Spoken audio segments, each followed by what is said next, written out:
তন্ত্র বিষয়টা এমন একটা বিষয় যেটা নিয়ে আমাদের ভেতরে অনেক রকম মিসকনসেপশন তৈরি হয়। এখন পডকাস্টের যুগে বিভিন্ন রকম আমাদের ভিডিও আসে, আমরা এপিসোডস দেখি, বিভিন্ন রকম বিষয় নিয়ে আলোচনা হয়, আমরা অনেক কিছু আগের থেকে বেশি জানতে পারছি।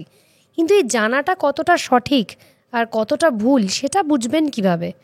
আজকে আমার গেস্ট আচার্য দেবদত্ত। দাদা নমস্কার। নমস্কার, মানে ভীষণ নমস্কার। খুশি হয়েছে আমার পডকাস্টে আপনাকে পেয়ে। আমিও ভীষণ আপ্লুত। আপনার অনেক ভিডিও এর আগে আমি দেখেছি, সেভাবে কথা বলার সুযোগ হয়নি, তবে আপনার কাছ থেকে অনেক কিছু জানার আছে আমার।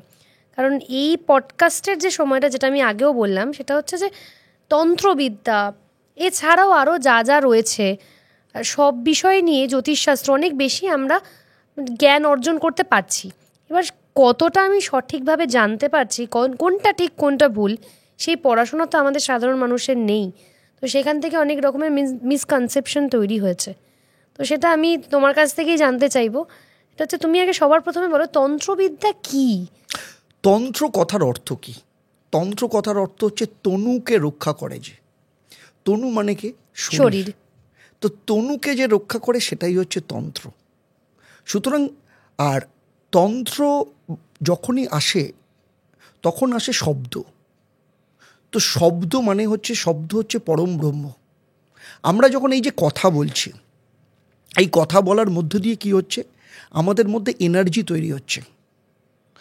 আমাদের ভেতরে যে ইলেকট্রন, প্রোটন, নিউট্রন, যে এনার্জিটা ক্রিয়েট হচ্ছে, শব্দ ব্রহ্ম সেই মাধ্যমে সেটা ক্রিয়েট হচ্ছে। সেই জন্য তন্ত্রতে যখন মন্ত্র উচ্চারণ করা হয়, তার মানে দেখতে গেলে, এক কথায় দেখতে গেলে, আমি আমার মধ্যের এনার্জিটাকে আমি তৈরি করছি, ভাইব্রেশনটাকে আমি ক্রিয়েট করছি। তো সেই তার মধ্য দিয়ে আমি তনুকে রক্ষা করছি। ঠিক, মানে আমরা যখন মেডিটেশন করি, ওংটা যখন বলি, নাভি থেকে যখন বেরোয়, এটা শরীরের মধ্যে অদ্ভুত একটা ভাইব্রেশন ঠিক তাই ক্রিয়েট হয়। একদমই। আর তন্ত্র মানে এটা নয় যে আমি কাউকে কোনো একটা কিছু করে দিলাম বা কোনো কিছু আমি তাকে কোনো রেমেডি দিলাম, সেইটা কেবলমাত্র কিন্তু তন্ত্র নয়। সেইটা তন্ত্রের একটা পার্ট, কিন্তু তন্ত্র অনেক বড়। তন্ত্রের আদি দেবতাকে সেটা তো জানতে হবে। মহাদেব, শিব, যিনি সমস্ত কিছুকে নিয়ে বসে আছেন। তার মধ্যে সমস্ত ঊর্জা, জীবনের যে কোনো কিছুতে যদি তার কাছে যদি প্রশ্নের উত্তর চাওয়া হয়, আমার দুঃখ, আমার আনন্দ, আমার বেদনা, যে কোনো ক্ষেত্রে আমার কোনো কিছু চাওয়া, কোনো কিছু পাওয়া, কোনো কিছু ত্যাগ, সমস্ত জায়গাতেই যদি কোনো আনসার পেতে হয়, তাহলে সমস্ত প্রশ্নের আনসার কিন্তু যে জায়গায় গিয়ে মিলিত হয়, তিনিই হচ্ছেন মহাদেব। তো সেইখান থেকেই সমস্ত কিছুর উৎপত্তি। কিন্তু হয়টা কোথায়? আমাদের ক্ষেত্রে আমরা খুব তাড়াতাড়ি কোনো কিছু পেতে চাই, আর আমরা তাড়াতাড়ি কোনো কিছু পাওয়ার জন্য আমরা আমাদের মতো করে একটা মেকানিজম তৈরি করে নিই, যেটা অরিজিনাল মেকানিজম নয়, যে অরিজিনাল রাস্তা নয় সেটা। আমরা আমাদের মতো করে, এবং সেই আমাদের মতো করে রাস্তা তৈরি করে শর্টকাটে যেতে গিয়ে আমরা মানুষকে বিভিন্ন রকমভাবে বোঝানোর চেষ্টা করি। কিন্তু তন্ত্রের রাস্তা কিন্তু অত সহজ নয়। এই যে অনেকের ক্ষেত্রে থাকে, আমি সেটা নিয়ে আমি কাউকে কোনো রকম আমি কন্ট্রাডিক্ট করছি না, কাউকে কোনো রকম কোনো কিছু করার, কিন্তু অমুক সিদ্ধ, অমুক সিদ্ধ, অমুক জায়গার সিদ্ধি লাভ এত সহজ নয়। এটা একটা আমার প্রশ্ন ছিলই যে সিদ্ধি লাভ বিষয়টা। সিদ্ধি লাভ মানে হচ্ছে পঞ্চভূতের ওপরে যাওয়া। যেমন যদি একটা সাধারণভাবে মানুষের ভাষায় যদি বলা হয়, তুমি বলবে তুমি নারী, আমি হচ্ছে নর। আসলে কিন্তু তা নয়। বা তুমি নারী, আমি পুরুষ। আমি কিন্তু পুরুষ নই। পুরুষ হচ্ছে পঞ্চকারের ওপরে। তুমিও চাইলে তুমিও পুরুষ হতে পারো। পুরুষ এবং প্রকৃতি, প্রকৃতির দুটো রূপ, নর এবং নারী। আমরা যদি আদ্যা শক্তিকে দেখি, আমি যদি কালীকে দেখি, কালীর যদি রূপকে যদি আমরা দেখি, কালীর রূপ কিন্তু পুরোপুরি ব্যাখ্যা করা আছে এনার্জিকে। যেমন কালীর হাতে মুন্ডমালা। মুন্ডমালা মানে হচ্ছে এম, মাস, যেখানে জন্ম আছে, মৃত্যু আছে, সুখ আছে, বেদনা আছে, সমস্ত কিছু প্রত্যেক দিন অবক্ষয় হচ্ছে, ক্ষয় হচ্ছে, নতুনভাবে শুরু হচ্ছে। তো এই যে জীবন চক্র চলছে, এই জীবন চক্রের উদ্দেশ্য কি? এনার্জি ক্রিয়েট করা টু গো নেক্সট অরবিট। যখন এনার্জি করতে করতে করতে করতে তারপরে তো নেক্সট অরবিটে যাচ্ছে, নেক্সট লেভেলে যাওয়া। যখন নেক্সট লেভেলে যাচ্ছে মানে সিতে যাচ্ছে যখন, তখন দুটো সি থাকে। একটা হচ্ছে কালির গলায় মুন্ডমালা, সেই মুন্ডমালার সি এর অবস্থানে যখন যাচ্ছে তখন আমরা দেখতে পাই না, অনুভব করতে পারি। আমরা শীতকে দেখতে পাই না, অনুভব করতে পারি। আমরা গরমকে দেখতে পাই না, আমরা অনুভব করতে পারি। আমরা যখন কোনো রকম কোনো কিছু হাওয়াকে আমরা দেখতে পাই না, আমরা অনুভব করতে পারি। তো সি, এবং সেখানেও তো এনার্জির কন্টিনিউয়াস পেয়ে হচ্ছে। সেইখান থেকে চলে আসছে কণ্ঠাপ্রেত, আরেকটা সি, যেখানে আমরা দেখতেও পাই না, আমরা অনুভবও করতে পারি না। আমাদের বাতাসের মধ্যে প্রচুর পার্টিকেলস আছে, আমরা দেখতে পাই না, অনুভবও করতে পারি না। আমাদের এই পাশে এখানে প্রচুর জীবাণু রয়েছে, আমরা দেখতেও পাই না, অনুভবও করতে পারি না। তার মানে এই যে সিতে চলে যাওয়া, আলটিমেট সিতে চলে যাওয়া, সেখানেই হচ্ছে সিদ্ধিলাভ করা। সিদ্ধিলাভ এত সহজ নয়। তো সুতরাং আমি চাইলেই আমি কালকে আমি দুদিন বা আমি যদি কোনো জায়গাতে গিয়ে আমি সাধনা করছি, তারপরেই আমি সিদ্ধিলাভ করব, কারণ সেই স্তর থেকে আমি আর ফিরে আসতে পারবো না। এই সিদ্ধি লাভ যদি আমি বলি যে অনেক কঠিন একটা তপস্যা, সিদ্ধি লাভের পরে কি কোনো অলৌকিক শক্তি নিজের মধ্যে আসে? কোনো কিছুই অলৌকিক নয়, সমস্তটাই লৌকিক। সব কিছুর পেছনে সায়েন্স আছে, সব কিছুর পেছনে যুক্তি আছে। মানে কি ক্ষমতা মানে আমি অর্জন করতে পারি? প্রথম কথা হচ্ছে, যিনি সিদ্ধিলাভ করেছেন তিনি কখনো তার শক্তিকে তিনি কখনো প্রয়োগ করবেন না। কারণ তিনি নিজেও জানেন না তার কাছে কি শক্তি আছে। তার কারণ হচ্ছে তিনি তো সেই স্টেটে আসবেনই না ফিরে। তিনি যেখানে চলে গেছেন সেখান থেকে ফেরার সম্ভবই নয় আর, কারণ তিনি পুরুষাকারের ওপরে চলে গেছেন। সিদ্ধিলাভ করা মানে আলটিমেট স্টেটে চলে যাওয়া। আমরা কি মৃত্যুকে বর্ণনা করতে পারি? বিষয়টা এইখানটাতেই, আলটিমেট স্টেটে চলে যাওয়া, সেইখান থেকে আর ফেরার কোনো জায়গা নেই। আমি সিদ্ধিলাভ করে গেছি, আমি পুরুষাকার প্রাপ্ত হয়েছি, পুরুষত্ব প্রাপ্ত হয়েছি, আলটিমেট জায়গা। সুতরাং সিদ্ধিলাভ আমি অত সহজে আমি সিদ্ধিলাভ করে ফেলবো সম্ভব নয়। যদি সিদ্ধিলাভই যদি করি তাহলে কেউ আমায় দেখতেই পাবে না। আমি তো পৃথিবীতে মানে সেই স্টেটে আমি থাকবোই না। আমি বোঝাতে পারলাম? বুঝতে পারছি। সিদ্ধিলাভ করলাম মানে আমি সেই স্টেটে থাকলামই না। রামকৃষ্ণ পরমহংসদেবের গায়ে কখনো লেখা থাকতো না সিদ্ধ পুরুষ রামকৃষ্ণ পরমহংসদেব? ঠিক। বামা ক্যাফার সাথে কখনো লেখা থাকতো না তিনি তারা সিদ্ধ? লেখা থাকতো কি? যোগ্য বৈশিষ্ট্য কখনো কি লেখা থাকতো যে উনি অমুক সিদ্ধ? কারণ যেদিন তিনি সিদ্ধিলাভ করেছেন সেদিন আমাদের থেকে উনি অন্য জায়গায় চলে গেছেন, তাকে আমরা আর পাইনি। আজকে আমরা তারাপীঠের কথা বলি, অ্যাকচুয়ালি তারাপীঠ কিন্তু অরিজিনাল তারাপীঠ নয়, এটা কিন্তু সিদ্ধপীঠ। এবং সেই জন্য যদি তারাপীঠে যাওয়া হয়, যদি কোনো দোকান দেখা হয়, সমস্ত বোর্ড লেখা হয়, সেখানে লেখা থাকে চণ্ডীপুর, ওটা অরিজিনাল চণ্ডীপুর। তারাপীঠ কিন্তু ভারতেই নেই, তারাপীঠ রয়েছে আকসাই চীনে। আচ্ছা, এটা হচ্ছে সিদ্ধপীঠ, যোগ বৈশিষ্ট্য এবং বামদেবের সিদ্ধপীঠ। এখানে সিদ্ধিলাভ করেছিলেন ওনারা, এটা সিদ্ধপীঠ। তাহলে অরিজিনাল তারাপীঠ যেটা আকসাই চীন, সেখানেও কি মা তারারই? ডেফিনেটলি। তাহলে তো সেটা তিব্বতীয় সংস্কৃতির মধ্যে পড়ছে। একটা পুকুরের 4খানা ঘাট আছে, আমি যে ঘাট দিয়ে নামি না কেন আমার উদ্দেশ্য কি? জল। কোনোটা আমি তিব্বতীয় সংস্কৃতিতে যাই, সনাতনী সংস্কৃতির ঘাট দিয়ে নামি, তিব্বতীয় সংস্কৃতির ঘাট দিয়ে নামি, বা অন্য কোনো সংস্কৃতি, অন্য কোনো ধর্মের ঘাট দিয়ে নামি না কেন, আলটিমেট উদ্দেশ্য কি আমার? জল। সনাতন ধর্মে যেটা বলা হয়, আমরা মৃত্যুতে বিশ্বাসী নেই। আমরা কি বলি? এক অবস্থা থেকে আরেক অবস্থা রূপান্তর ঘটে। মানুষের জন্ম নেই, মৃত্যু নেই, খালি এক অবস্থা থেকে আরেক অবস্থা রূপান্তর ঘটছে। এই যে রূপান্তরটা ঘটছে সেটার মধ্যে দিয়ে কিন্তু শক্তি জেনারেট হচ্ছে। সেই শক্তি থেকেই কিন্তু আমি আমার তনুকে রক্ষা করছি। তো সেই জন্য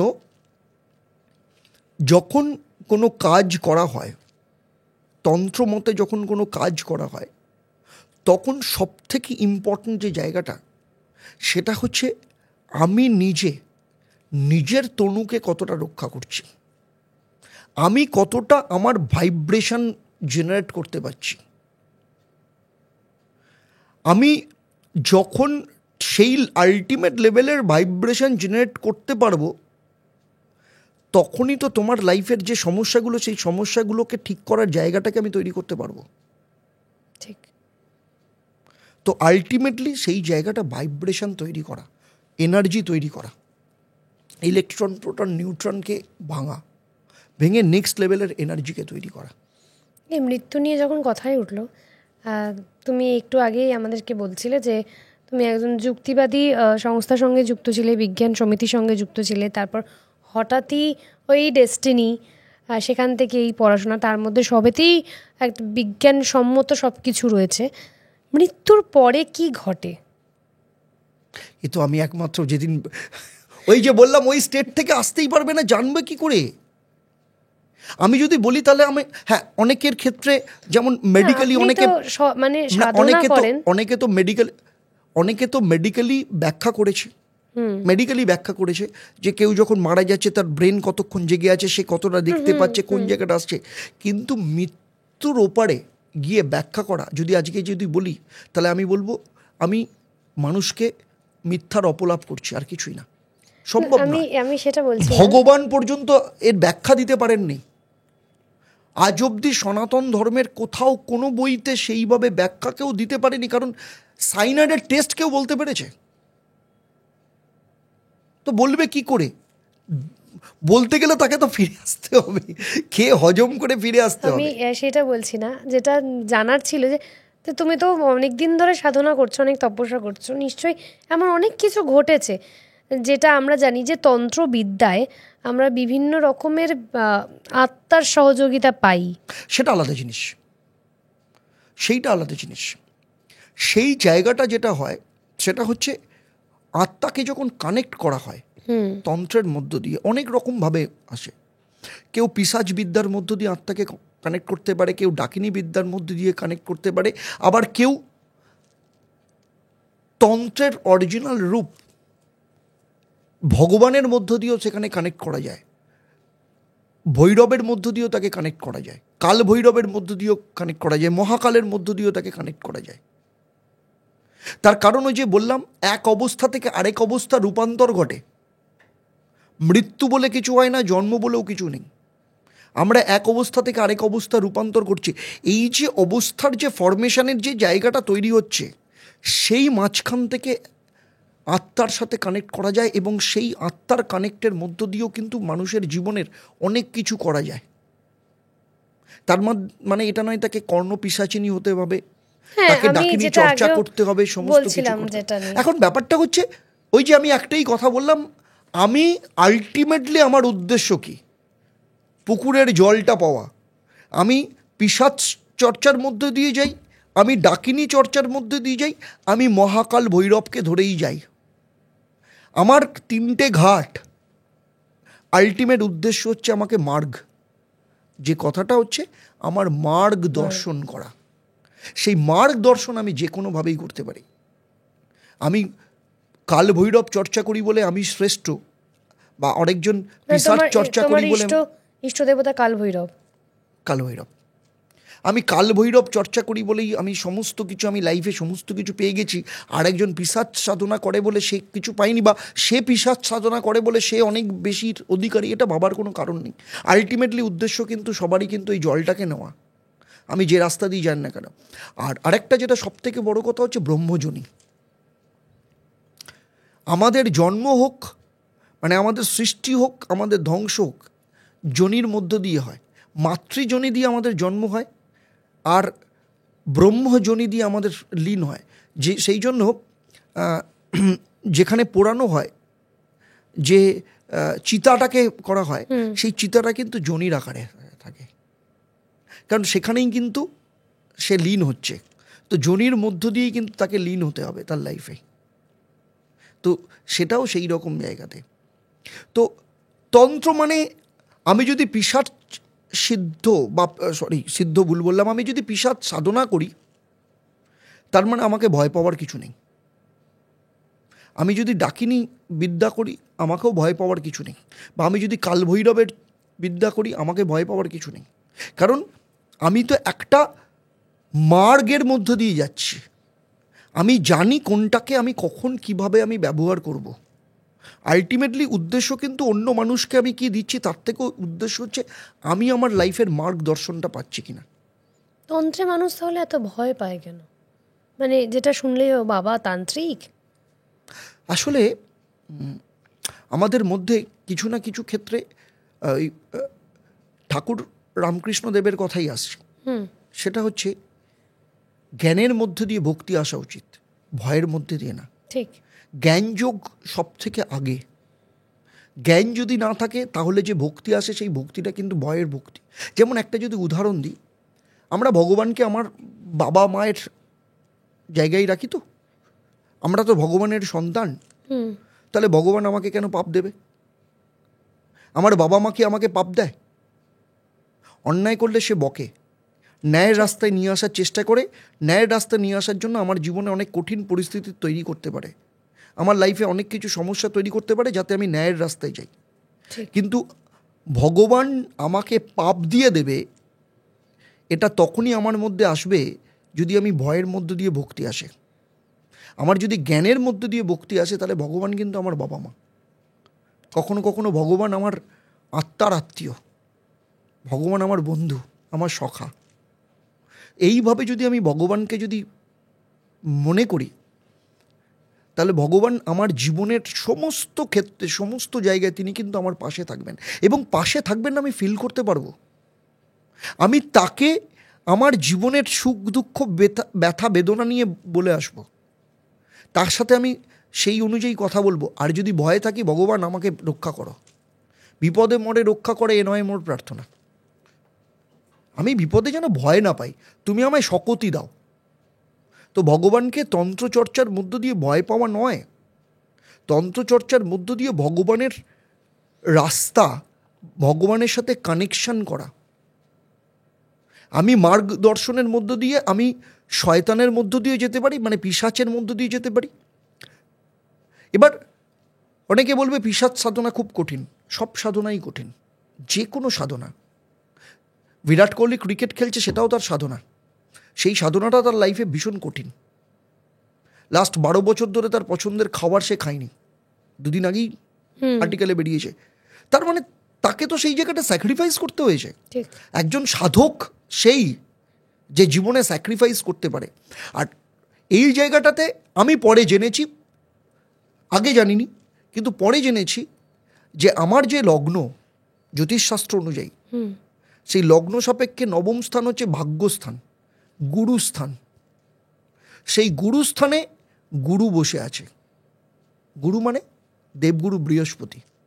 এবং সেই জন্য আমার ছোটোবেলা থেকে এখনও অবধি আমার যে গুরু ভাগ্য, সে পড়াশোনার ক্ষেত্রে হোক বা তার পরবর্তী ক্ষেত্রে হোক, চর্চার ক্ষেত্রে হোক, আমার গুরু ভাগ্য খুব ভালো হয়েছে। পরে জানতে পেরেছি কেন আমার গুরু ভাগ্য খুব ভালো।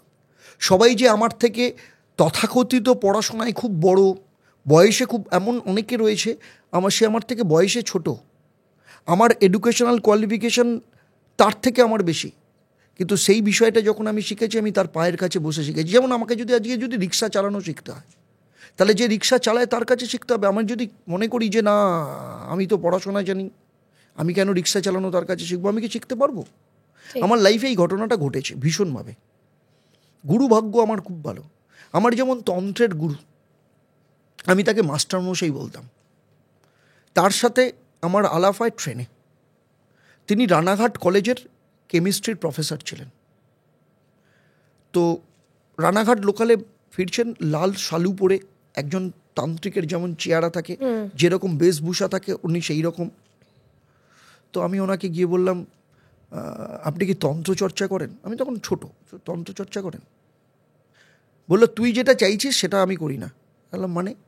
আমি সিদ্ধাই কাজ করি না। বললাম সিদ্ধাই কাজ?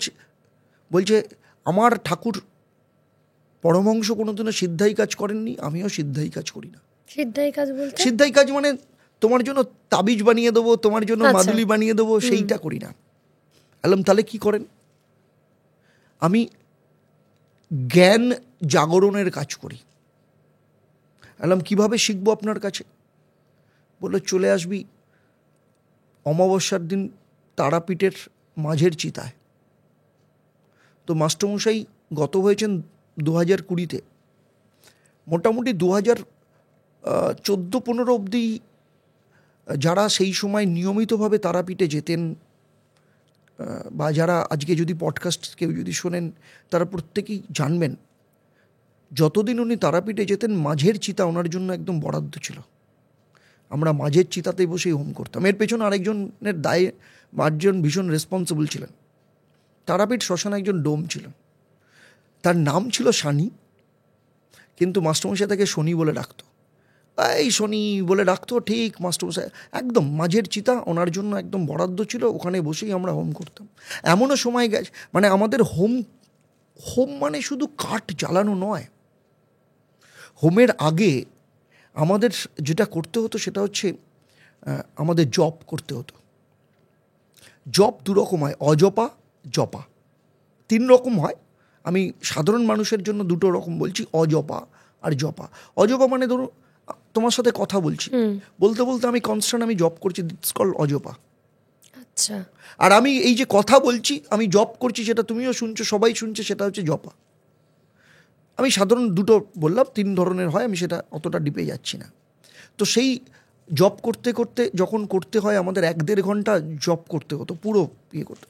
মানে এমনও গেছে সামনে মড়া জ্বলছে, আমরা ওখানে বসে চিতায়ের ওপর বসে আমরা জপ করছি। তার সাধনার স্পিরিট অন্যরকম।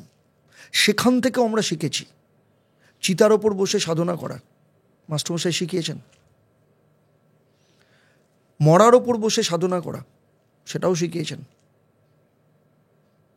এবং মানে এরকমও হয়েছে, মানে আমরা যখন যেতাম দ্বারকার ধারে, শীতকাল, হোম হচ্ছে, মানে সামনেটা পুরো গরম, পেছনটা পুরো ঠান্ডা।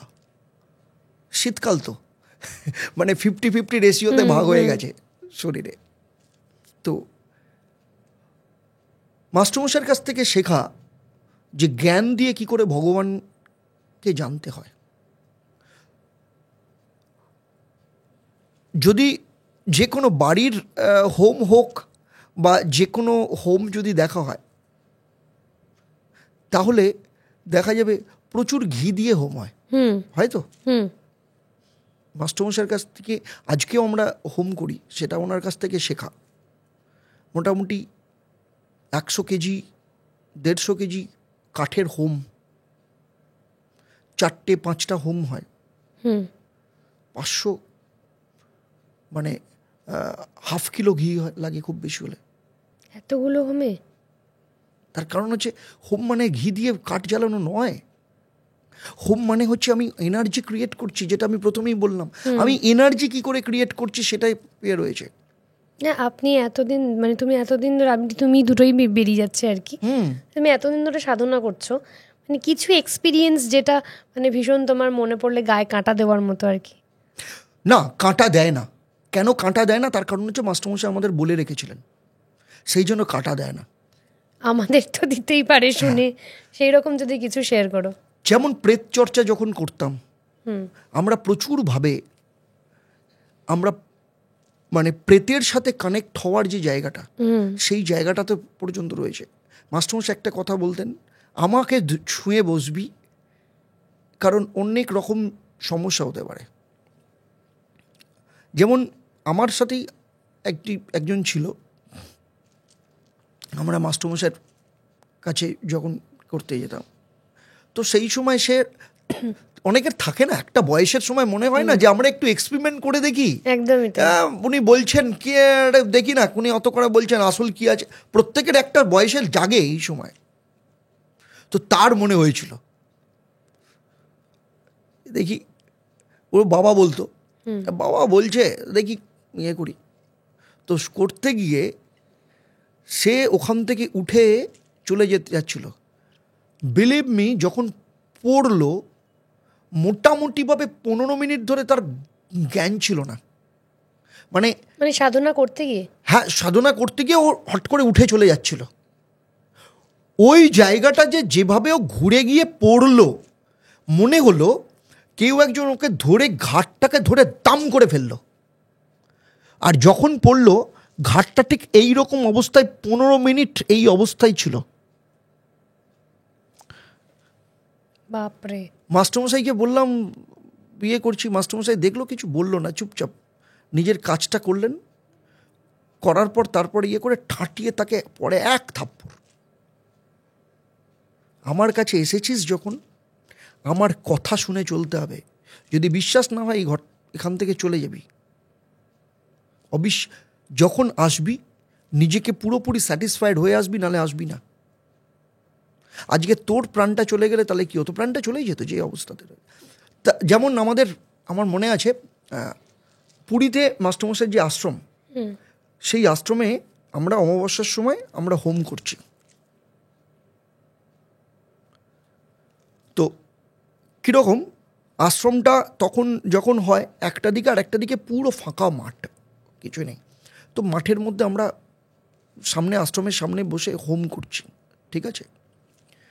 তো মাস্টারমশাই বলেছিল কিছু জিনিস থাকে যে জিনিসগুলো কাউকে শেয়ার করতে নেই। আজকে আমিও বলবো না সেটা, কারণ বললে তার গুণটা নষ্ট হয়ে যায়। কিন্তু কিছু কিছু জিনিস আছে যেগুলো শেয়ার করা যায়। যেমন বলে, যদি তুমি কিছু দেখো হোম করতে গিয়ে, কোনো কিছু যদি কারোর সাথে শেয়ার করো না, তাহলে সে তার যে গুণটা, যেটা তুমি দেখা পেয়েছো, যেটা তুমি সাক্ষাৎ পেয়েছো, সেটা তুমি, যেমন রামকৃষ্ণ পরমহংসদেব কখনো বলেননি এসে, জানিস তো আজকে না আমাকে মা দেখা দিয়েছে, আজকে এই তো আমি মায়ের সাথে কথা বলে এলাম, মাকে দেখলাম। মা কোনোদিনও বলেননি। তো ব্যাপারটাই সেই জায়গাটাতে।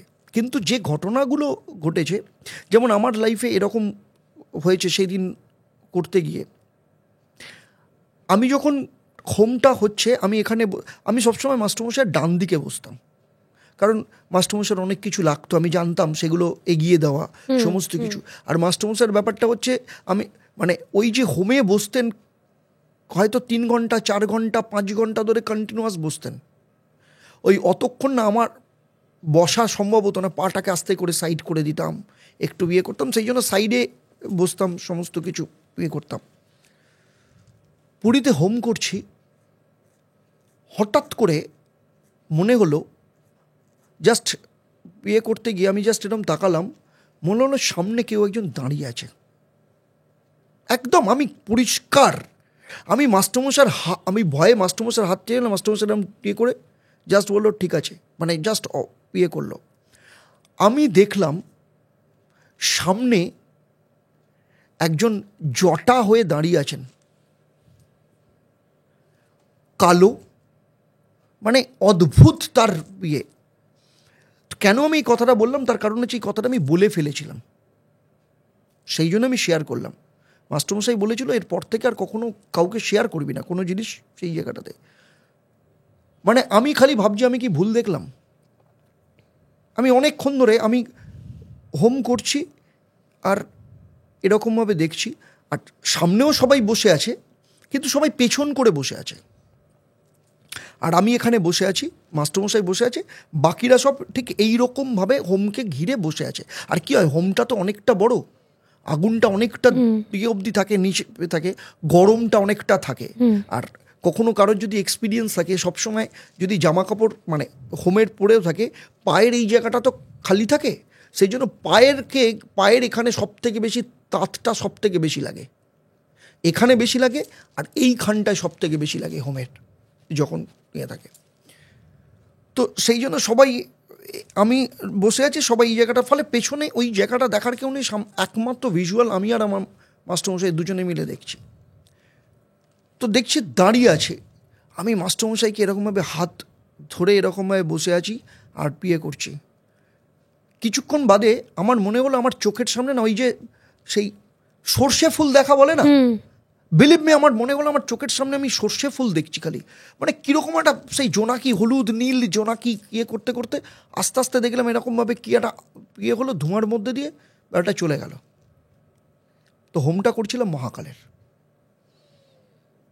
আর মহাকাল ভৈরব আমরা কুকুরকে বলি, সেই জন্য যখনই হোম হয় কুকুর অ্যাজ এ প্রোটেক্টর হিসাবে সবসময় থাকে।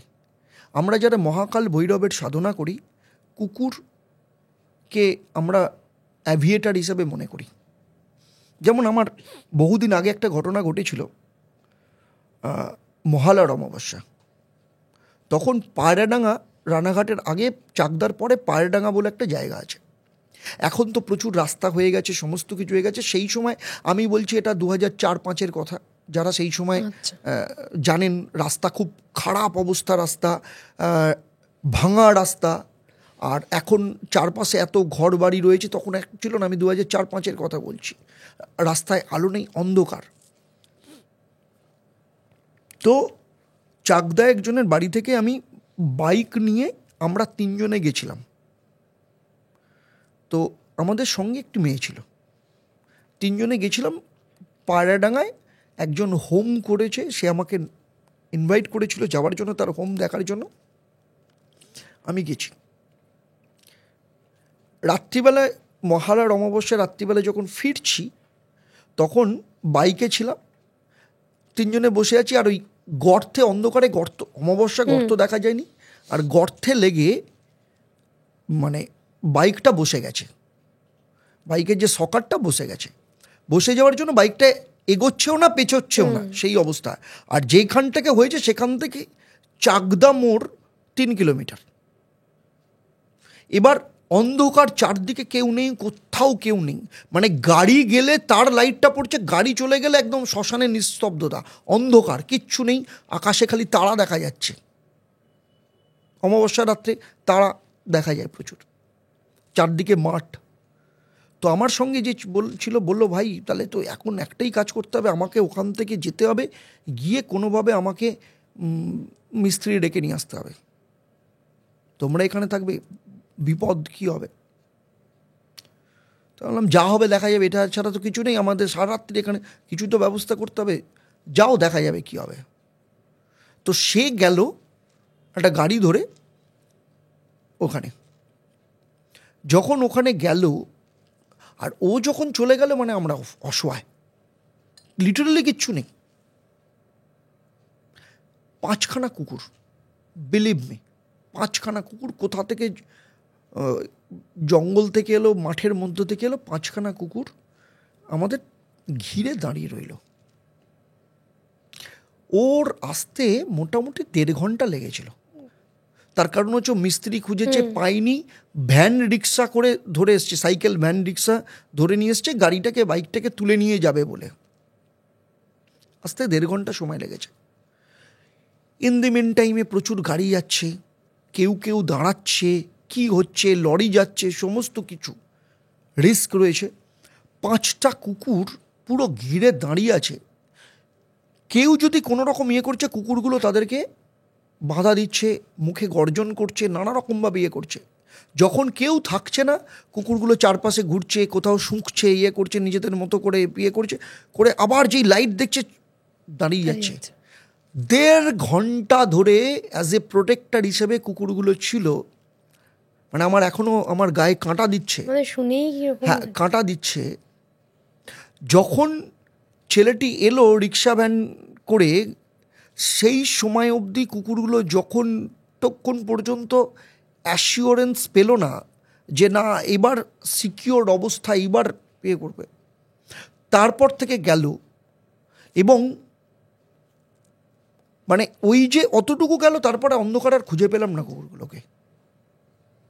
পরে যখন মাস্টারমশাইকে বললাম, মাস্টারমশাই বলল, যখন মহাকালের চর্চা করিস সঙ্গে মহাকাল ভৈরব আসবে না সেটা কি করে হয়? মহাকাল ভৈরব তোর থাকবে। তুই যখনই লাইফে যে কোনো জায়গাতে, যখনই বিপদে, যখনই কোথাও ইয়ে করবি, তোর লাইফে মহাকাল ভৈরব আসবে। যেমন আরেকটা ঘটনা আমার লাইফে এরকম ঘটেছিল। আমি এক্সপ্রেসওয়ের ওপর দিয়ে যাই, তো দেখি অনেক কুকুর অ্যাক্সিডেন্টে মারা যায়, থাকে না, রাস্তা দিয়ে গেলে দেখা যায়। আমার হঠাৎ করে, আমি একদিন জব করে বসে আছি, হঠাৎ করে আমার মনে হলো যে কেন কুকুরগুলো মারা যায়, এটা কি একটুখানি দৌড়ে যেতে পারে না তাড়াতাড়ি, কি করে মারা যায় ভাবছি। তারপর থেকে আমি না আমার চোখের সামনে সিনেমা দেখেছি। আমি রাস্তা দিয়ে যাচ্ছি, সামনের হয়তো দেখা যাচ্ছে একটা টাটা ছোট হাতি যাচ্ছে, কুকুরটা সামনে দিয়ে এলো, চাকার তলায় চলে গেল।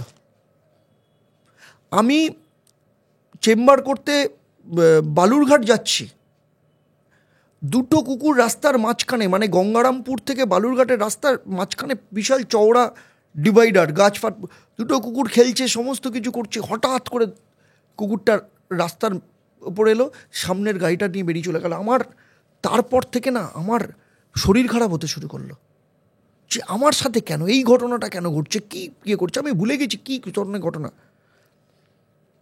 তারপর আমি মাস্টারমশাইয়ের কাছে গেলাম, গিয়ে বললাম যে মাস্টারমশাই এই ধরনের ঘটনা ঘটছে, ইয়ে করছে। বলছে তুই আমাকে শুরু থেকে বল কি হয়েছে। আলাম এই ব্যাপার হয়েছে, আমি রাস্তা দিয়ে যাই ইয়ে করে। বলছে আজকে যখন বিয়ে করবি, জব করবি, সন্ধানিক করবি, করার পর মহাকাল ভৈরবের কাছে গিয়ে প্রার্থনা করবি যে আমি ভুল করেছি, আমি এটা দেখতে চাই না আর। আমার শরীর খারাপ হয়ে যাচ্ছিল। মানে আমি একটা জায়গায় যাচ্ছি, আমি চেম্বার করতে যাচ্ছি, আমার ওই অবস্থা, আমার না দেখে আমার পুরো মানসিক অবস্থা খুব খারাপ। আমি পারছি না, আমি কেঁদে ফেলছি, মানে এরকম একটা অবস্থা কেন আমার সাথে ঘটছে। আমি দেখছি ব্লাড, মানে রাস্তা দিয়ে এরকম একটা ইয়ে রয়েছে, প্রেগনেন্ট কুকুরকে আমি ওই অবস্থা আমি দেখেছি। মানে আমি না তারপর না আমি লিটারেলি কেঁদে ভগবানের কাছে প্রার্থনা করেছি যে না আমি চাই না, আমি বুঝে নিয়েছি আমার আর চাই না আমি এটা দেখতে। তারপর থেকে আস্তে আস্তে আস্তে আস্তে আস্তে মানে এরকম হয়েছে, মানে আমি এতটাই মেন্টালি পাজলড হয়ে গেছি। আমি মালদায় চেম্বারে গেছি, ওখানে আমার একটা ক্লায়েন্ট আসতো, আমি তাকে বলে ফেলেছি যে জানেন এই রকম পড়েছে। বলছে আপনি না, সে আমাকে বলছে আপনি না হনুমান চল্লিশা পাঠ করুন। মানে এই লিটারালি এই জায়গাটা আমার চলে গেছে। তারপর যখন মাস্টারমশাইয়ের কাছে যাই, আমি তারপর বুঝতে পারি, তারপর থেকে আমি বুঝে নিয়েছি আমার আর লাগবে না, আমি বুঝে নিয়েছি। ঠিক। আচ্ছা, তন্ত্রের একটা বড় পোর্শন হচ্ছে সব সাধনা করেছি। এইটা নিয়ে যদি কিছু একটা বলো, খুব কৌতূহলের জায়গা। সব সাধনার তারা মায়ের এক রূপ আছে, রতিপ্রিয়া। আমরা অনেকেই জানি না যে রতিপ্রিয়ায় তারামা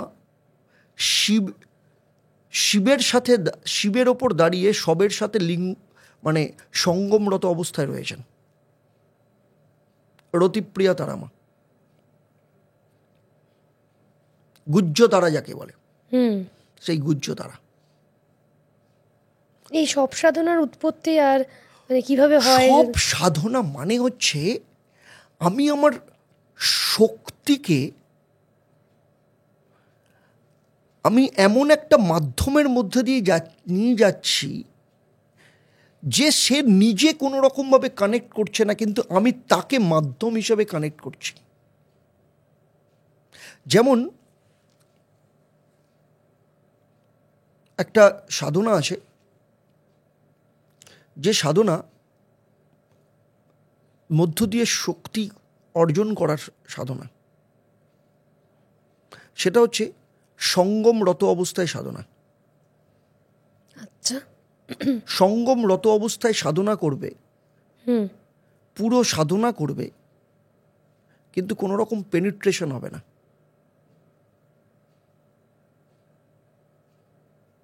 কিভাবে সম্ভব সেটা? করতে হবে। সেই সাধনাটা শক্তির চরম সাধনা বলে ওটাকে। যতক্ষণ না সেই সাধনা করা হচ্ছে না,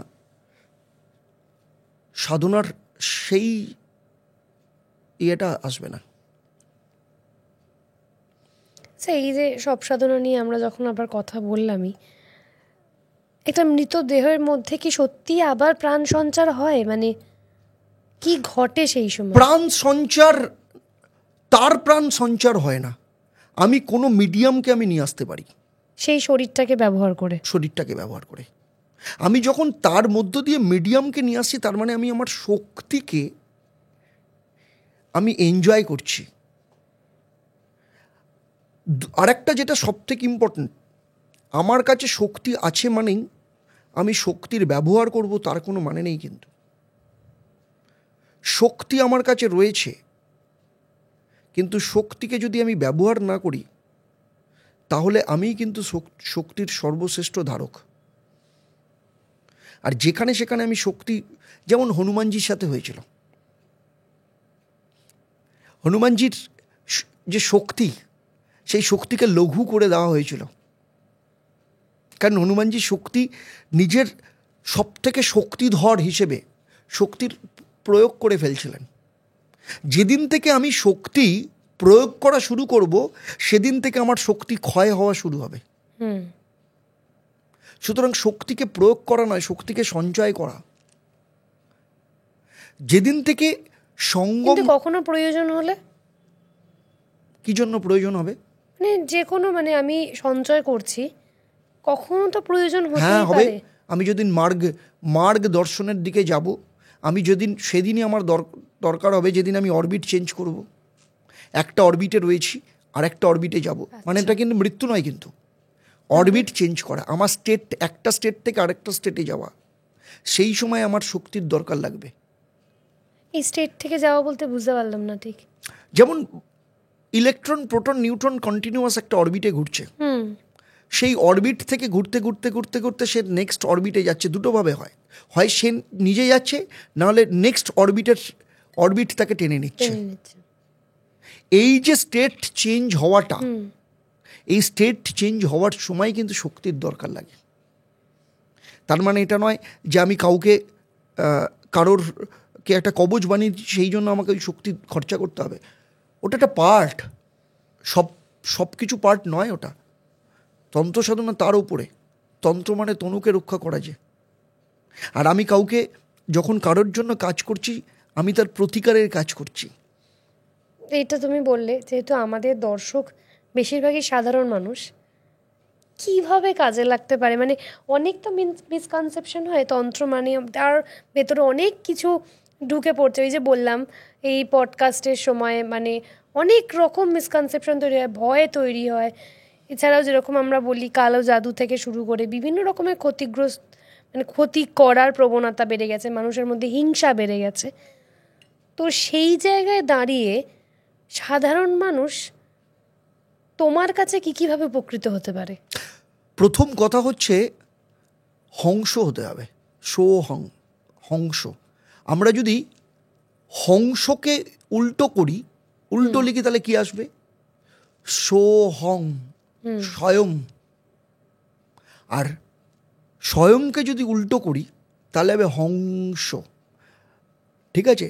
সেই জন্য উল্টো হাঁসের উল্টো সিম্বল থাকে তো। হংসের কাজ কি? যদি তাকে দুধ আর জল যদি মিশিয়ে দিই, সে আলাদা করতে পারে। দুধ খেয়ে জলটাকে ফেলে দেবে সে। ঠিক আছে? আজকে চারদিকে যাই কিছু হোক না কেন, সমস্ত কিছু আলটিমেটলি দুধই থাকবে, জলের জায়গা থাকবে। আমি যদি তার ক্লারিফিকেশন করতে যাই, তাহলে আমি কোনোদিনও হংস হতে পারবো না। ঠিক কথা। এখন সাধারণ মানুষের ক্ষেত্রে কি হয়, সাধারণ মানুষের কি সমস্যা থাকে ম্যাক্সিমাম ক্ষেত্রে? আমার তো 25-26 বছরের এক্সপিরিয়েন্স হলো, তো সমস্যা দেখি। থাকে হচ্ছে সাংসারিক সমস্যা, সাংসারিক সমস্যা, হ্যাঁ বিয়ে হচ্ছে না, হ্যাঁ বিবাহিত জীবনের সমস্যা, হ্যাঁ বর অন্য নারীতে, বউ অন্য পুরুষে, ঠিক আছে, বাচ্চার পড়াশোনা হচ্ছে না, বাচ্চা হচ্ছে না, কেরিয়ার চাকরি হচ্ছে না, ঠিক আছে, তার জন্য কি পরমাণু বোমার দরকার লাগবে? না না, অবশ্যই না। আমি পরমাণু বোমার কথা বললাম এতক্ষণ ধরে। শক্তিধর, আজকে যাদের শক্তি রয়েছে, শক্তিধর দেশ যাদের কাছে পরমাণু রয়েছে, তারা কেউ পরমাণু মারতে যায় না, তারা কিন্তু একটার পর একটা পরমাণু বানিয়ে যাচ্ছে। তার মানে এটা নয় যে আমি কোনো দেশকে আমি ধ্বংস করব, মানবের কাজে লাগাবো, অন্য কাজে লাগাবো, নিজের শক্তিকে সঞ্চয় করব। বলবো দেখ আমার সাথে লড়বি না, আমার কাছে কিন্তু 5খানা আছে। আরেকজন বলবে দেখ আমার কাছে 6খানা আছে, ব্যবহার করছি না, ব্যবহার করার দরকারটাই আছে। এই সমস্যাগুলো মেটানোর জন্য দুটো স্টেজ আছে।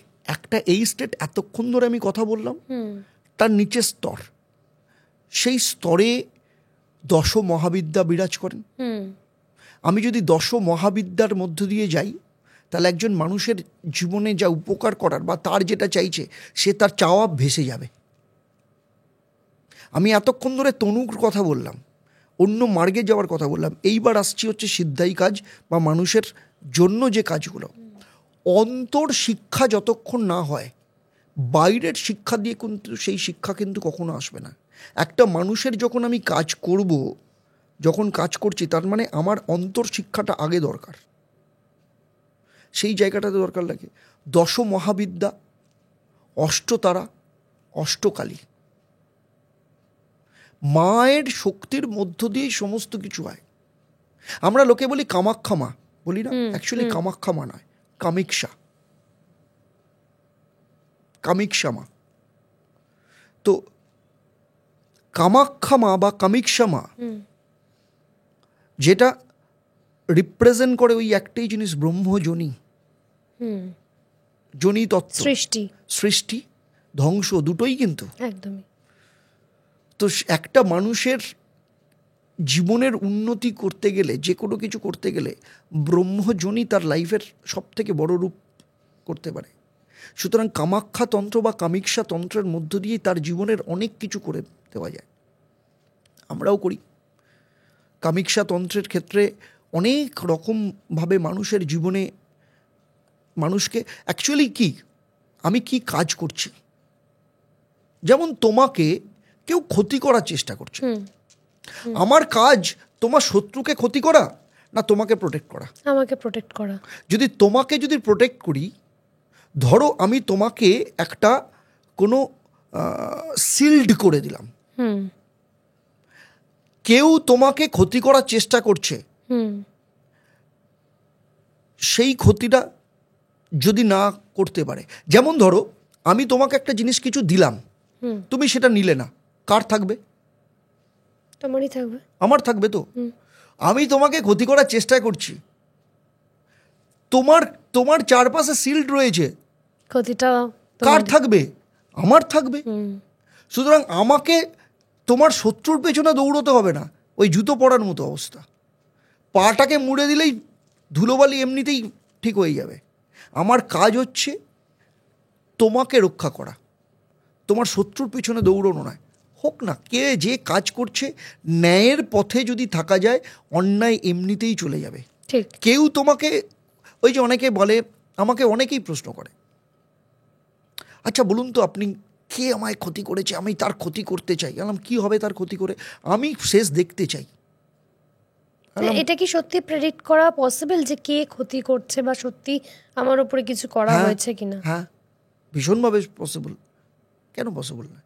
তার পেছনে অলৌকিক কিছু নয়, কিন্তু সবই লৌকিক। আমরা যেটা জানি না, ওই যে আমরা যখনই ভয়ে ভক্তি আসে, সেটাকেই আমরা অলৌকিক কথাটা বলে আমরা সেটাকে দূরে সরিয়ে রাখি। যখন জ্ঞান আসবে, সেটাই আমার জীবনে লৌকিক হবে। আমার মাস্টারমশাই সেটা শিখিয়েছেন। সুতরাং সব কিছুই লৌকিক। যে কোনো মানুষই তন্ত্রচর্চা করতে পারেন, তার জন্য তার আলাদা গুণ দরকার লাগে না, লাগে তার জন্মছকে গ্রহের কানেকশন আছে কিনা। আর গ্রহের কানেকশন আছে মানেই আমার ইন্টারেস্ট জাগবে। ধরো তোমার কি তন্ত্রচর্চা করতে ইন্টারেস্ট জাগবে আজকে, হয়তো কালকে জাগবে যদি কানেকশন থাকে। সবাই কি তন্ত্র চর্চা করবে? সবাই কি ডাক্তার হবে? না, কখনোই সেটা নয়। তো ব্যাপারটা সেইখানটাতেই। আমার শেষ প্রশ্ন এই পডকাস্ট, সেটা হচ্ছে যে তন্ত্র সাধনা করতে গেলে লাল পোশাকই পরতে হয় কেন? দেখো, ব্যাপারটা হচ্ছে সব কিছুর মধ্যে তো তোমাকে আগে নিজেকে তৈরি হতে হবে। যখন তুমি নিজেকে তৈরি হবে না, ঠিক অনেকটা, একটা গল্প বলি তাহলে বুঝতে পারবে। একজন সাধু এসে বিয়েতে, তো তিনি রাজার কাছে এসছেন। রাজার কাছে এসে, আর রাজা প্রচণ্ড পরিমাণে তার অহংকার, তার কাছে সমস্ত কিছু পেয়ে রয়েছে। তো তাকে যখন এসছে রাজার কাছে, রাজা বলছে আমার এই, আমি ওই করেছি, সমস্ত কিছু পেয়ে রয়েছে। তো সাধু এসে বলল, আচ্ছা আপনি বলুন আপনি কি খাবেন? বললো আমি বিষটা খাবো। খাওয়াবি? বিষটা মানে বিষটা খাবো আজকে আমার সাথে। না, বলেছেন আমি আমার সাথে, আমার সাথে খাবি? বলছে হ্যাঁ। তাহলে আমি যা খাবো তাই খাবি? বলছে হ্যাঁ। তো সাধু বলেছে আমি বিষটা খাবো, খা। বলছে না, এটা কি করে খাবো, কি করে ইয়ে করবো?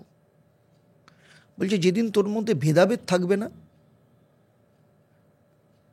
সেদিন তুই অরিজিনাল শক্তিধর হবি। সেদিন তোর অহংকার করার জায়গায়, যতদিন না এই জায়গাটাতে রয়েছে ততদিন পর্যন্ত তোকে নিজের মতো করে জায়গাটাকে তৈরি করতে হবে। ঠিক ওই রকম যেমন পূর্ণিমার চাঁদ আমরা নদীতে দেখি, কেমন লাগে? নিটোল গোল, সুন্দর লাগে। একই চাঁদের আলো যখন নর্দমার জলে পড়ে, আমরা কি এনজয় করি?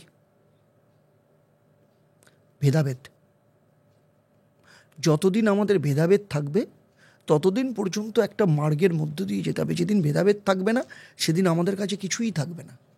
আজকে যে লাল পোশাক পরি বা সমস্ত কিছু পরি, আমাদের মনকে তৈরি করার জন্য, নিজেদেরকে সেই স্টেট অফ মাইন্ডে নিয়ে যাওয়ার জন্য।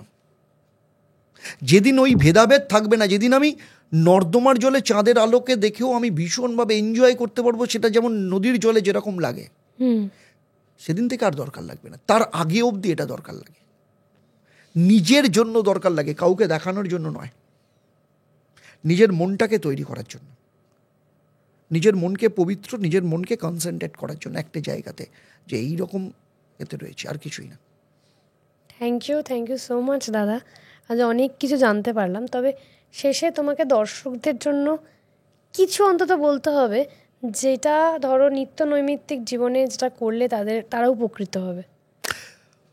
প্রথম কথা হচ্ছে, প্রত্যেক দিন জীবনে কিছু করি না করি, অন্তত ভগবানের কাছে গিয়ে নিজের বিষয়ে প্রার্থনা কতটা করব সেটা ইম্পর্টেন্ট নয়। আমি ভগবানের কাছে কিছু চাইবো না, ভগবান জানেন, তিনি আমার বাবা মা, তিনি জানেন সমস্ত কিছু। খালি ভগবানের কাছে হাত জোর করে নমস্কার করা, যে ভগবান অনেক ধন্যবাদ, আজকে তোমার জন্য আমি বেঁচে আছি। তুমি আমাকে আজকে, আমি জীবনে আজকে যা পেয়েছি, যেমন রাত্রিবেলা শোয়ার সময় গ্র্যাটিটিউড করা ভগবানের কাছে, ভগবান তোমাকে অসংখ্য ধন্যবাদ, আজকে তোমার জন্য আমি খেতে পেয়েছি, আমি শুতে যাচ্ছি তোমার জন্য, তোমার আশীর্বাদে আজকে আমার এই জীবনটা পেয়েছি, অসংখ্য ধন্যবাদ তার জন্য। এইটা যদি আমরা করি না, আর একটা জিনিস খুব ইম্পর্টেন্ট, সেটা সকালবেলা ঘুম থেকে উঠে নিজের পায়ে নমস্কার করা, নিজের পায়ে হাত দিয়ে। নিজের পায়ে হাত দিয়ে কেন? তনুকে রক্ষা করলাম। আচ্ছা, নিজের সব থেকে বেশি আমি কাকে ভালোবাসি? অবশ্যই নিজেকে। আর নিজের মধ্যে কনফিডেন্স আসা মানে কি? আমি নিজেকে নিজের জায়গাটা থেকে পরবর্তী ক্ষেত্রে নিজের জায়গাকে নিয়ে যাওয়া। সেই জন্য প্রত্যেক দিন সকালবেলা ঘুম থেকে উঠে নিজের পায়ে হাত দিয়ে নমস্কার করা প্রথম দরকার, কারণ ভগবান আমার মধ্যেই তো আছেন। ঠিক। তো সেই জন্য প্রত্যেকে বলছি নিজের আমি তো বলছি 21 দিন টানা কেউ যদি নিজের পায়ে হাত দিয়ে নমস্কার করে, 22 দিনের দিন প্রত্যেকে কমেন্ট বক্সে কমেন্ট করে জানাবেন যে কী উপকারটা পেয়েছেন তারা। অনেক ধন্যবাদ দাদা, অনেক ধন্যবাদ। তোমার সঙ্গে আমাদের আরও অনেক পডকাস্ট, অনেক বিষয় নিয়ে কথা বলার আছে। তুমি আমাকে এই বইটা দিলে, মানে বইটা সম্পর্কেও আমরা আপনাদেরকে দেখাবো। একটা অসাধারণ একটা বাংলা বই দাদা লিখেছেন, আমি দেখাই, এখানে আমার সামনে রয়েছে। সেটা হচ্ছে কৃষ্ণমূর্তি পদ্ধতি, জ্যোতিষশাস্ত্র নিয়ে। এই বইটার কোনো বিকল্প কোনো বই এখনও অবধি নেই। তো আপনারা যারা ইন্টারেস্টেড হবেন তারা অবশ্যই এটাকে পড়তে পারেন, তবে এটার জন্য অনেক পদ্ধতি বা অনেক জ্ঞানের প্রয়োজন। দাদা অনেক অসংখ্য ধন্যবাদ তোমাকে আবারও চাই। তোমার কেমন লাগলো পডকাস্টে? খুব ভালো লাগলো, আমি এনজয় করলাম। আমরাও সত্যি অনেক কিছু জানলাম, মানে এত এক্সপিরিয়েন্স, তবে আমাদের সময় তো খুব কম, সেই স্বল্প সময়ের মধ্যে সব কিছু জানাও পসিবল হয় না। তবে তোমাকে আমরা আবার একটা পডকাস্টে পাবো তো অবশ্যই। আপনাদের কেমন লাগলো সেটা আমাদেরকে জানান। আপনাদের যদি কোনো প্রশ্ন থাকে সেটা আমাদের অবশ্যই কমেন্ট বক্সে জানান, মেসেজ করতে পারেন, মেল করতে পারেন। আমরা আপনাদের সমস্যা নিয়ে আবার কথা বলতে পারি। ততক্ষণ স্টে টিউনড।